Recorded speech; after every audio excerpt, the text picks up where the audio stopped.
Icon star Allu Arjun నటించిన ప్రతిష్టాత్మక చిత్రం పుష్ప 2 ఇంకొన్ని గంటల్లో ప్రేక్షకుల ముందుకు రానుంది. ఈ సినిమాకు 2 తెలుగు రాష్ట్రాల ప్రభుత్వాలు భారీ స్థాయిలో ధరలను పెంచుకునేందుకు అవకాశం ఇచ్చాయి.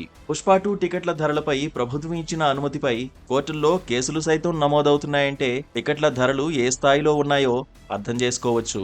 అయితే ఈ టికెట్ల ధరలకు వివాదాస్పద దర్శకుడు వర్మ సపోర్ట్ చేస్తూ ఎక్స్ వేదికగా ఓ పోస్ట్ చేశాడు. ఈ పోస్ట్లో సుబ్బారావు ఇడ్లీలు అంటూ ఓ ఇంట్రెస్టింగ్ స్టోరీని చెప్పాడు.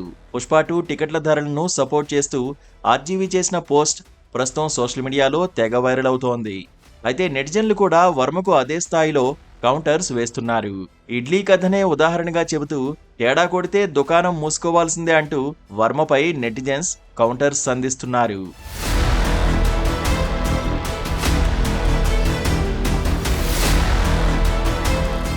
సుబ్బారావు అనే ఒకడు ఇడ్లీ హోటల్ పెట్టి ప్లేట్ ఇడ్లీల ధరను 1000 రూపాయలుగా నిర్ణయించాడు అంటూ ట్వీట్ను ప్రారంభించాడు డైరెక్టర్ వర్మ. సుబ్బారావు అంత ధర పెట్టడానికి కారణం వాడి ఇడ్లీలు మిగతా వాళ్ళ ఇడ్లీల కంటే చాలా గొప్పవని నమ్మాడు. కానీ కస్టమర్కు సుబ్బారావు ఇడ్లీలు అంత వర్త్ అనిపించకపోతే వాడు సుబ్బారావు హోటల్కు వెళ్ళడన్నాడు.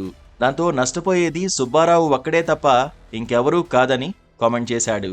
అంతేకాకుండా సుబ్బారావు ఇడ్లీల ధర సామాన్య ప్రజలకు అందుబాటులో లేదని ఎవరైనా ఏడిస్తే అది ఖచ్చితంగా 7 స్టార్ హోటల్ సామాన్యులకు అందుబాటులో లేదని ఏడ్చినంత వెరితాను అని అన్నాడు.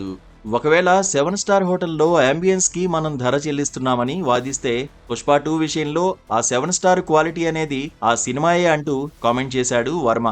డెమోక్రాటిక్ క్యాపిటలిజం అనేది క్లాస్ డిఫరెన్స్ మీదే పనిచేస్తుందని, అన్ని ప్రొడక్ట్స్ లాగే సినిమాలు కూడా కేవలం లాభాల కోసమే నిర్మించబడతాయని, అంతేకాని ప్రజాసేవ కోసం కాదన్నాడు. లగ్జరీ కార్లపై, విలాసవంతమైన భవనాలపై, బ్రాండెడ్ క్లాత్స్ పై ఎలాంటి ఏడుపు ఏడవనోళ్లు సినిమా టికెట్ ధరల మీదే ఎందుకు ఏడుస్తున్నారంటూ వైరల్ కామెంట్స్ చేశాడు డైరెక్టర్ వర్మ. ఎంటర్టైన్మెంట్ నిత్యావసరమా? ఇల్లు, తిండి, బట్టలు ఈ మూడింటికన్నా ఎక్కువ అవసరమా? అలా అయితే ఈ 3 నిత్యావసరాల ధరలు ఆకాశాన్ని తాకుతుంటే ఆకాశం లాంటి పుష్ప 2 సినిమాకి ఇప్పుడు పెట్టిన రేట్లు కూడా తక్కువే అంటూ తనదైన స్టైల్లో కామెంట్స్ చేశాడు. ఈ లాజిక్ ప్రకారం పుష్ప 2 చూడ్డం మానేయొచ్చు, లేదా రేట్లు తగ్గాక చూసుకోవచ్చని ప్రేక్షకులను ఉద్దేశించి చెప్పుకొచ్చాడు. ఇంకోవైపు సుబ్బారావు హోటల్ విషయానికొస్తే ఇడ్లీ ధర ఇప్పటికే వర్కౌట్ అయిపోయింది. దానికి ప్రూఫ్ ఏంటంటే సుబ్బారావు ఏ హోటల్లో కూడా కూర్చునే చోటు దొరకడం లేదు.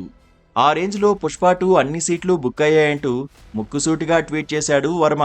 అయితే నెటిజన్లు కూడా వర్మకు అదే స్థాయిలో కౌంటర్స్ వేస్తున్నారు. ఇడ్లీ కథనే ఉదాహరణగా చెబుతూ తేడా కొడితే దుకాణం మూసుకోవాల్సిందే అంటూ వర్మపై నెటిజన్స్ కౌంటర్స్ సంధిస్తున్నారు.